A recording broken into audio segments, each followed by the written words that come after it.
Hi guys! Papunta kami ngayon sa workplace ng kapatid ko. So ito, i-share ko na rin sa inyo yung farm dito sa Korea.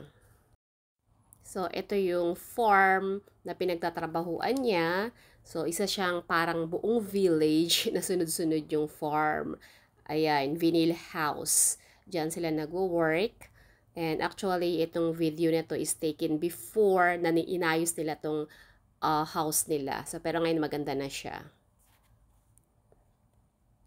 At dito muna siya pansamantalang mag-i-stay kasi inaayos pa daw yung talagang lodging niya kasi wala pang tubig, wala parang heater.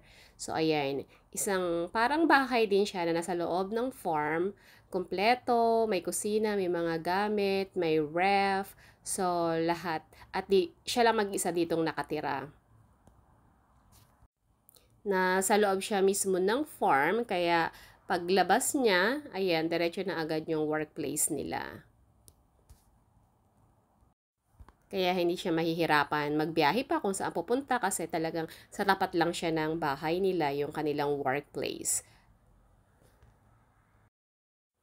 At ito yung trabaho nila, nagtatanim, syempre kung paano siya i-prepare, gumagawa ng mga pansabit sa taas kasi parang new vine yan, paakyat, ganun daw. Para kapag humaba na siya or lumaki na siya, so aakyat siya pataas.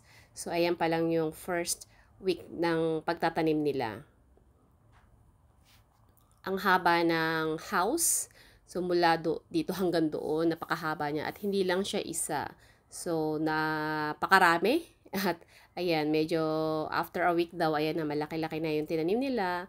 And then, ayan, naka-ready na rin yung mga parang pagdadaanan ng vine or yung anong tawag ba dyan. So, ganyan yung tinatrabaho niya.